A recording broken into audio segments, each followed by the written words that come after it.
Tuve dos familias y al final me quedé sin ninguna. Hay decisiones que tomas convencido de que estás eligiendo algo mejor y no te das cuenta del error hasta que ya no hay nada que corregir. Yo tuve dos familias, una que construí de joven con todo el amor que sabía dar en ese entonces, y otra que construí después, convencido de que esta vez lo haría bien. Y hoy tengo 73 años. Estoy sentado en una casa que se siente demasiado grande para una sola persona y te puedo decir con una claridad que duele, no tengo ninguna. No porque me odie nadie, no porque haya una guerra declarada, no porque nadie me haya dicho no quiero verte más, sino porque me fui convirtiendo, sin darme cuenta, en alguien que pertenece a dos lugares y no termina de pertenecer a ninguno. Un extraño en dos casas, un padre a medias en dos familias. Y eso es una soledad muy particular, porque no puedes explicársela a nadie sin que suene a que te lo buscaste. Y quizás sí me lo busqué, pero eso no hace que duela menos. Tenía 31 años cuando me separé de mi primera esposa. Llevábamos 8 años juntos. Teníamos 2 hijos, Rodrigo, que tenía 6 años, y Elena, que tenía 4. No fue una separación violenta. No hubo grandes traiciones ni escenas terribles. Fue algo más silencioso y, en cierta manera, más cruel. Nos fuimos apagando. Nos fuimos quedando sin palabras, sin ganas, sin la energía que necesita una pareja para seguir eligiéndose cuando la vida se pone pesada. Y un día tomé la decisión. Me fui. Me dije a mí mismo que era lo mejor para todos, que los niños estarían mejor con padres separados y tranquilos que juntos y distantes. Me lo creí, porque necesitaba creerlo. Conocí a Sofía 2 años después, y con ella sentí algo que no había sentido en mucho tiempo. Energía, ilusión, las ganas de construir algo desde cero. Nos casamos, tuvimos a Camila, luego a Tomás. Yo pensaba que esta vez sería diferente, que con lo que había aprendido, con la madurez que creía tener, iba a ser el padre y el esposo que no había sabido ser antes. Y en algunos aspectos sí fui mejor, pero en otros cometí errores distintos que al final tuvieron el mismo resultado. Pero eso no fue lo peor.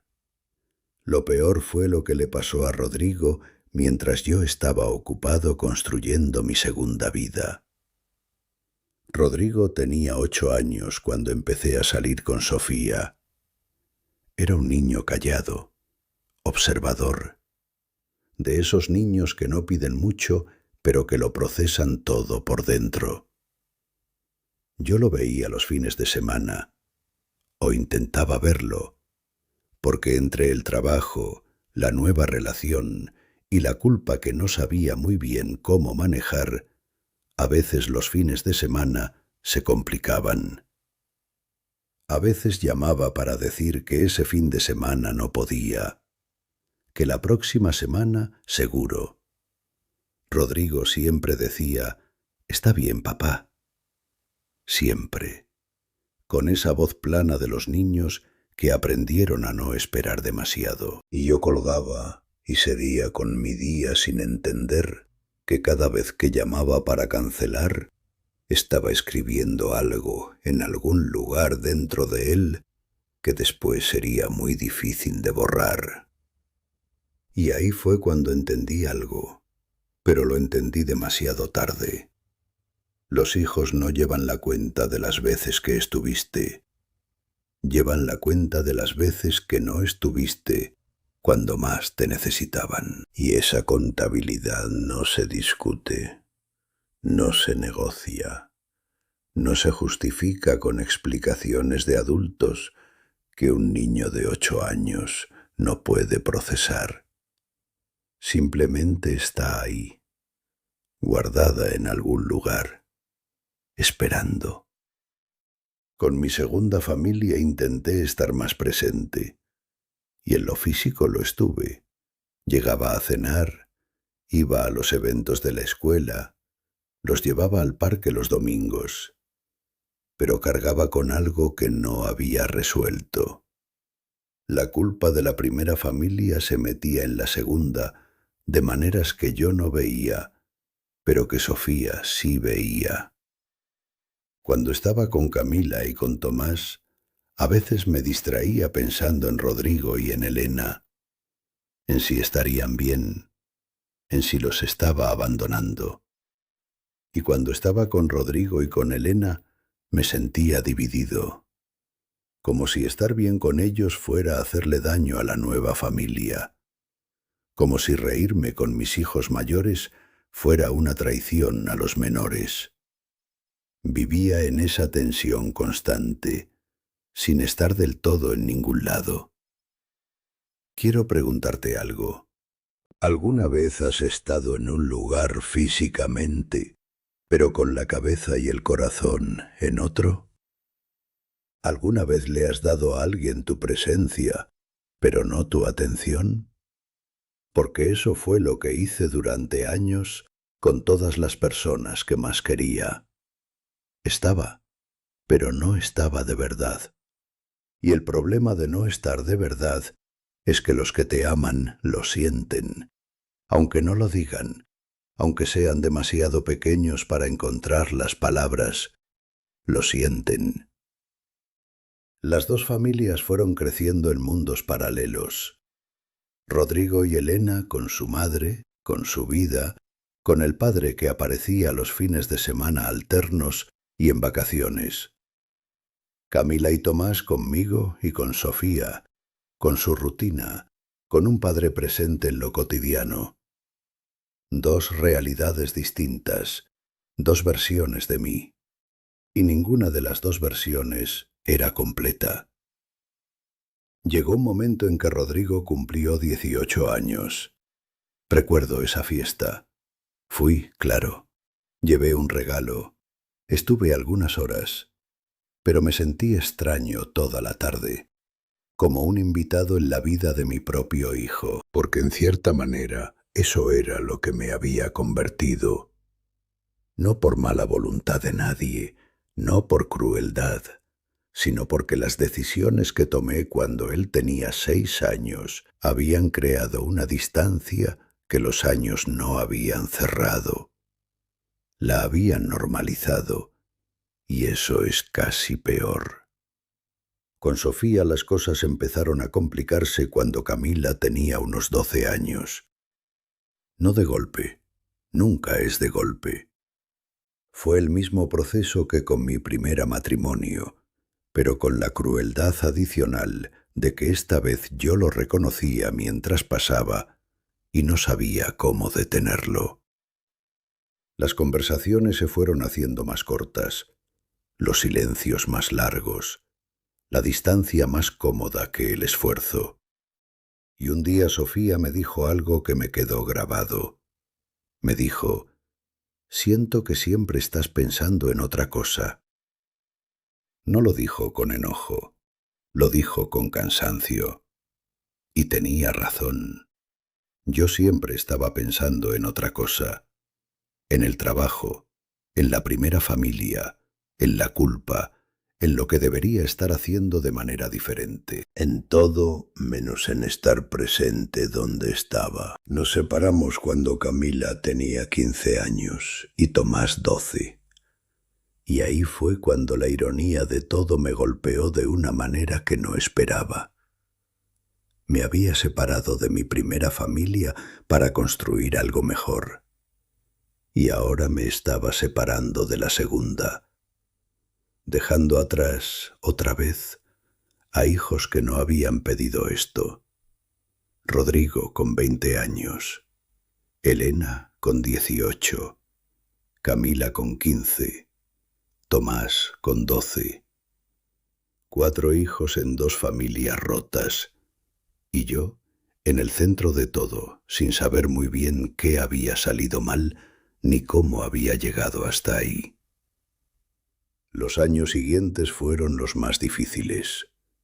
Intenté mantener relación con todos. Llamaba, visitaba, mandaba mensajes, pero había algo que no podía ignorar. Con Rodrigo y Elena, la distancia de años no desaparecía con llamadas tardías. Éramos amables, nos queríamos a nuestra manera, pero había una superficie que nunca terminábamos de cruzar. Conversaciones que se quedaban en lo seguro, en lo general, en lo que no duele. Y con Camila y Tomás, el enojo de la segunda separación creó una herida diferente. Camila tardó años en volver a hablarme con normalidad. Tomás todavía hoy tiene momentos en que lo noto lejano, con una reserva que no tenía cuando era pequeño. Y yo entiendo de dónde viene esa reserva. Viene de un niño de 12 años que vio a su padre irse por segunda vez, que aprendió, aunque nadie se lo dijera con palabras, que las familias que construye su padre no duran. Tengo 73 años, y hay algo que no te imaginas hasta que lo vives, que la soledad de haber tenido mucho y haberlo perdido es diferente a la soledad de quien nunca tuvo, porque no es el vacío de quien no conoció el calor, es el frío de quien sí lo conoció, que lo tuvo entre las manos, y que por razones que todavía no termina de entender del todo, lo fue dejando caer. Esa es mi soledad. No tengo una familia reunida en una mesa. Tengo 4 hijos repartidos en 2 historias, que me quieren cada uno a su manera y con sus distancias. Que vienen a verme, sí. Que llaman, sí. Que en Navidad a veces se organizan para estar todos. Pero no hay una mesa donde todos quepan con comodidad. Porque en la misma mesa también están los años que no estuve, las decisiones que los afectaron sin pedirles permiso, las ausencias que ninguno verbalizó del todo, pero que todos cargan de alguna manera. Esa mesa existe, pero pesa. Hubo una conversación con Elena que no voy a olvidar. Fue hace como 3 años. Estábamos solos, tomando café en su casa. Y en algún momento ella me preguntó, con una calma que me pareció más ensayada que natural: «Papá, ¿tú crees que tomaste la decisión correcta cuando eras joven?» No especificó cuál decisión. No hizo falta. Los dos sabíamos de qué hablaba. Me quedé en silencio un momento y le dije la verdad.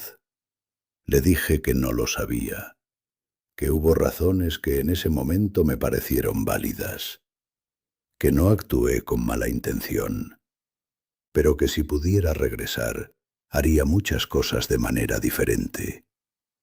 Ella asintió. No dijo te perdono, ni entiendo, ni nada que cerrara el tema con un lazo bonito. Solo asintió y siguió tomando su café. Pero algo en ese silencio se sintió más honesto que muchas conversaciones que habíamos tenido en años. No fue una reconciliación de película. Fue simplemente 2 personas diciéndose la verdad sin adornos. Y a veces eso es lo más parecido a sanar que puedes encontrar. Me he preguntado muchas veces qué haría diferente, y la respuesta no es lo que esperaba. No me hubiera separado la primera vez, porque esa relación estaba rota de maneras que no tenían reparación fácil. No hubiera conocido a Sofía, porque de esa relación vinieron Camila y Tomás, y no cambiaría eso por nada. Lo que haría diferente es más simple y más difícil al mismo tiempo. Hubiera estado más presente en los momentos que importaban, Hubiera cancelado menos visitas con Rodrigo cuando era pequeño. Hubiera apagado la cabeza cuando estaba con mis hijos, en lugar de cargar siempre con el peso de lo que no estaba resolviendo. Hubiera tenido conversaciones incómodas antes de que los problemas se volvieran demasiado grandes para hablarlos. Hubiera dicho, lo siento, más veces y más temprano.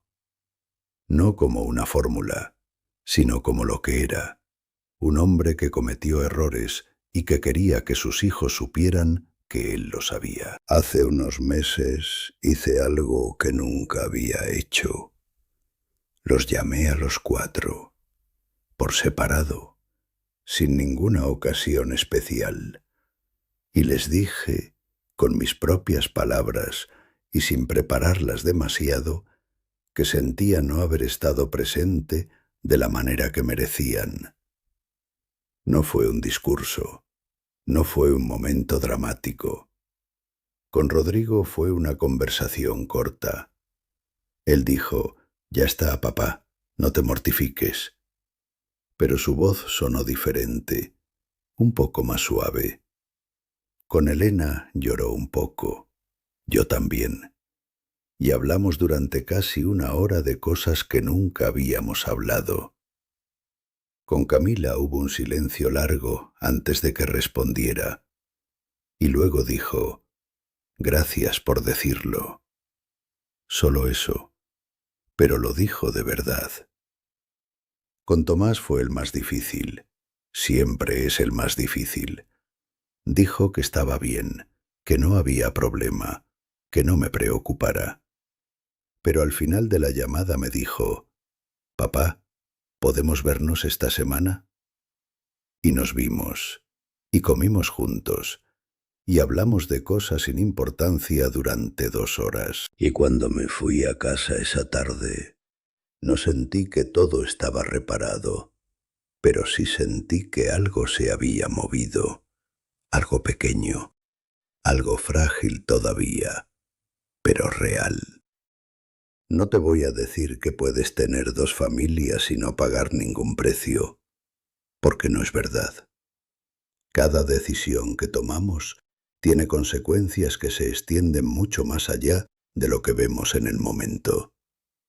Y los hijos, especialmente los hijos, absorben todo.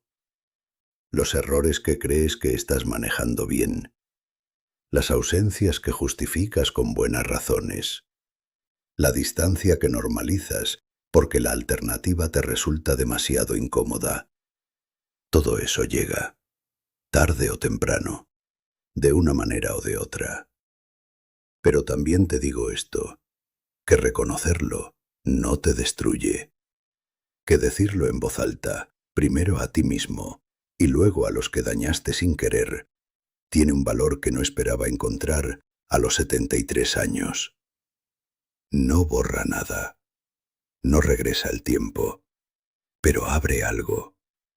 Y vivir con algo abierto es mejor que vivir con todo cerrado y enquistado. Si tú estás en medio de una decisión así ahora, si estás pensando en dejar una familia para construir otra, si crees que el amor nuevo va a borrar las deudas del amor anterior, escúchame.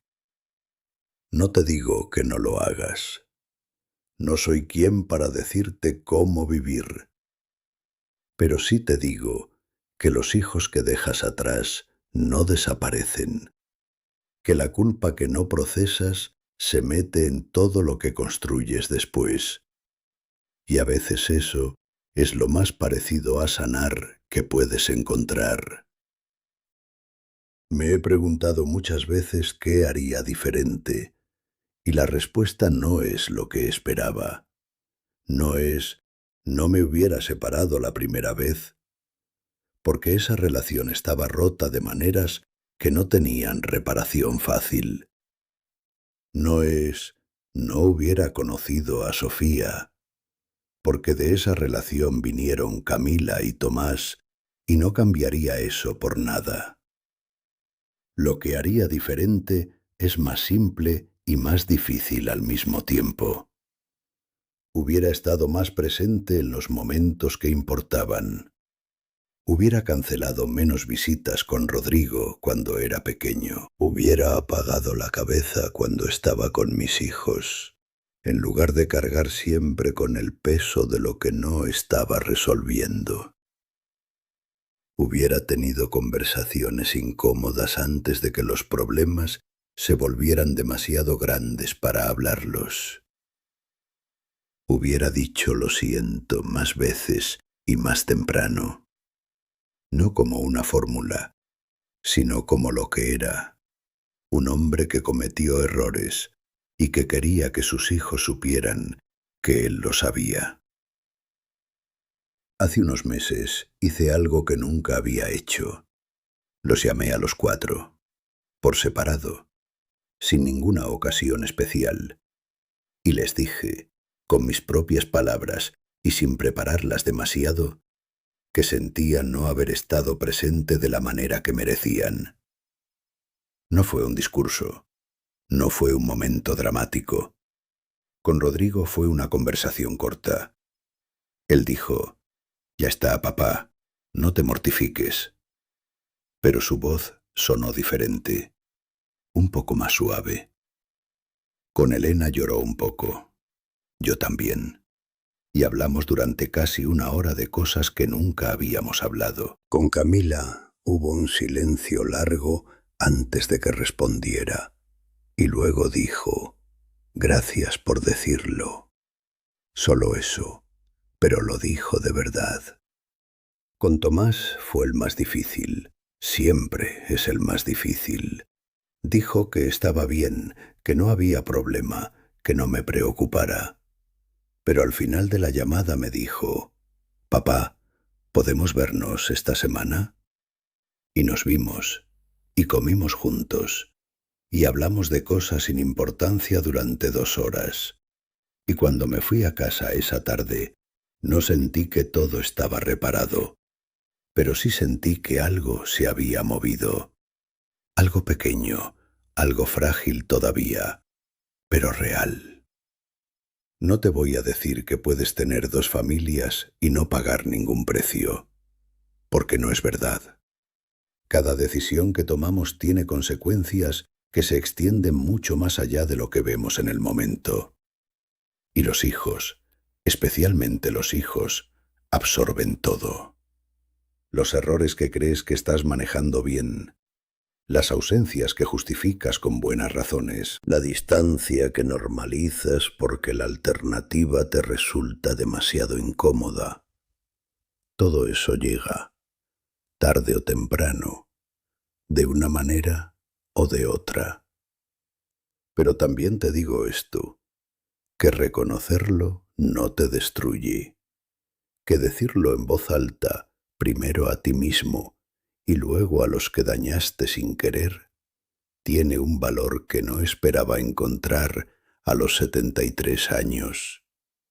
No borra nada, no regresa el tiempo, pero abre algo, y vivir con algo abierto es mejor que vivir con todo cerrado y enquistado. Si tú estás en medio de una decisión así ahora, si estás pensando en dejar una familia para construir otra, si crees que el amor nuevo va a borrar las deudas del amor anterior, escúchame, no te digo que no lo hagas. No soy quien para decirte cómo vivir, pero sí te digo que los hijos que dejas atrás no desaparecen, que la culpa que no procesas se mete en todo lo que construyes después, que puedes empezar de nuevo muchas veces y seguir cargando con lo mismo si no te detienes a mirarlo, y que el precio de no mirarlo no lo pagas solo tú. Lo pagan también ellos, los que no eligieron nada de esto y sin embargo lo cargan. Hoy vivo solo.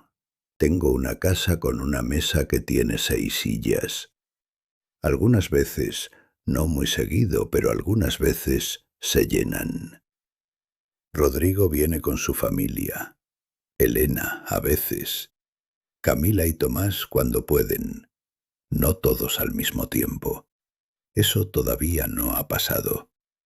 Quizás algún día pase, quizás no. Pero yo he dejado de construir mi paz sobre esa expectativa. Aprendí, tarde, pero aprendí, que la paz no puede depender de que todo lo que rompiste se repare de la manera que imaginas. A veces las cosas se reparan de manera diferente, más silenciosa, más lenta, en una llamada de martes sin motivo, en una visita corta que no estaba planeada, en un mensaje que solo dice, pensé en ti hoy. Eso también es reparación, no la de las películas, pero la real. A veces no es que hayas tenido mala suerte, es que tomaste decisiones pensando solo en lo que necesitabas en ese momento, sin calcular el peso que esas decisiones iban a tener en personas que dependían de ti. Y eso no te hace mala persona, te hace humano. Pero ser humano no te exime de las consecuencias, solo te da la posibilidad de mirarlas de frente y de hacer algo con lo que todavía tienes para que la historia no termine exactamente donde la dejaste.